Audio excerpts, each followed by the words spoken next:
नमस्ते बच्चों। आज MA final history group B paper 5 polity and economy of India के विषय nature and theory of kingship part 3 पर अध्ययन करेंगे। मैं डॉक्टर लता अग्रवाल। आज इस संबंध में इसके पहले पूर्व में हमने बलबन के राज्यत्व सिद्धांत और अलाउद्दीन खिलजी के राज्यत्व सिद्धांत के बारे में अध्ययन किया।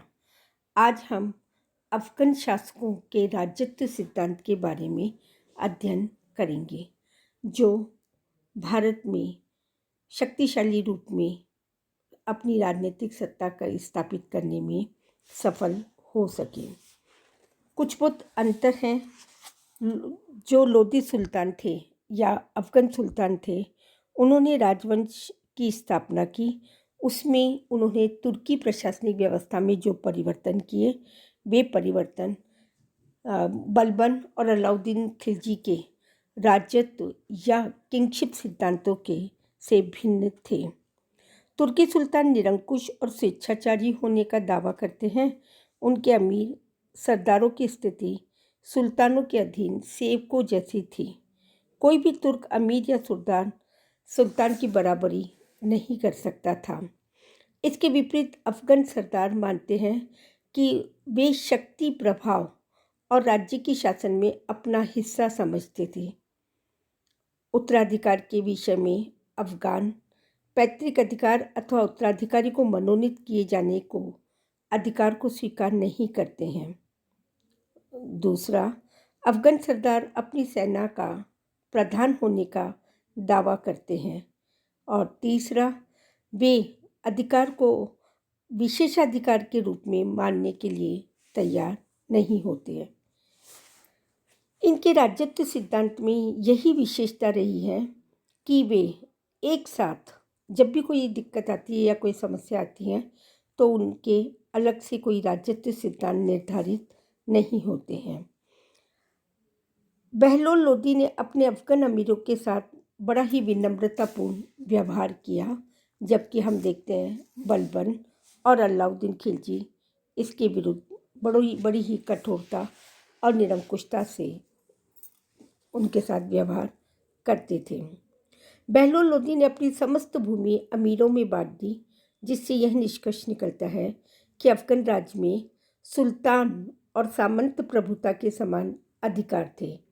पारस्परिक संपर्क का आधार अमीरों को सुल्तान के निर्देश पर सैनिक सेवा देने का दायित्व था। अतः अमीर वर्ग स्थानीय शासन में प्रायः पूर्ण स्वायत्तता का उपयोग करता रहा होगा और सुल्तान और उसकी अधीनस्थ केंद्रीय सत्ता के हाथ में केवल सार्वभौम विषय ही रहे होंगे। इसी प्रकार सिकंदर लोदी ने भी, जो काफ़ी विस्तृत हो चुका था भारत के अंदर, इनका उसके सरदार कठोर नियंत्रण रखने के लिए प्रोत्साहन देते रहते थे। उसकी नीति कठोरता, अनुशासन और सुल्तान के विशेषाधिकारों पर दंड देने की रही। उसकी नीति का उद्देश्य सुल्तान की प्रतिष्ठा, उसकी श्रेष्ठता स्थापित करना था।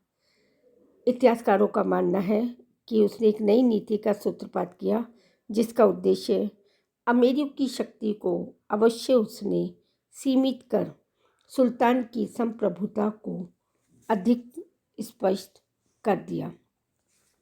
इब्राहिम लोदी का राज्यत्व सिद्धांत।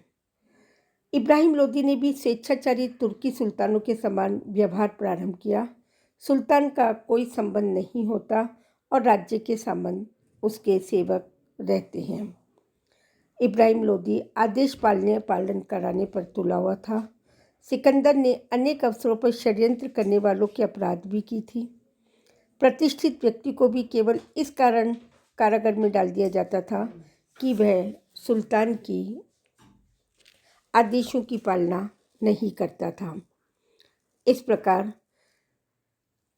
सॉवरेनिटी, संप्रभुता पर अफगान सुल्तानों के तर्क विचार तुर्क या खिलजी सुल्तानों से भिन्न रहे थे। बाबर ने भारत पर आक्रमण अवश्य किया, उससे इब्राहिम लोदी की पराजय हुई। वह अपने अफगान अमीरों को दबाने अथवा नष्ट करने में ही असफल नहीं हुआ, बल्कि सुल्तान और अमीरों के इस संघर्ष ने इब्राहिम को एक विदेशी आक्रमणकारी से युद्ध करने के अवसर पर उसे दुर्बल बनाकर छोड़ दिया, जो उसकी पराजय का कारण बन गया। और भारत में यह पानीपत का प्रथम युद्ध ऐतिहासिक निर्णायक युद्ध बन गया। अफगान सत्ता की समाप्ति और मुगल सत्ता का प्रारंभ था। धन्यवाद।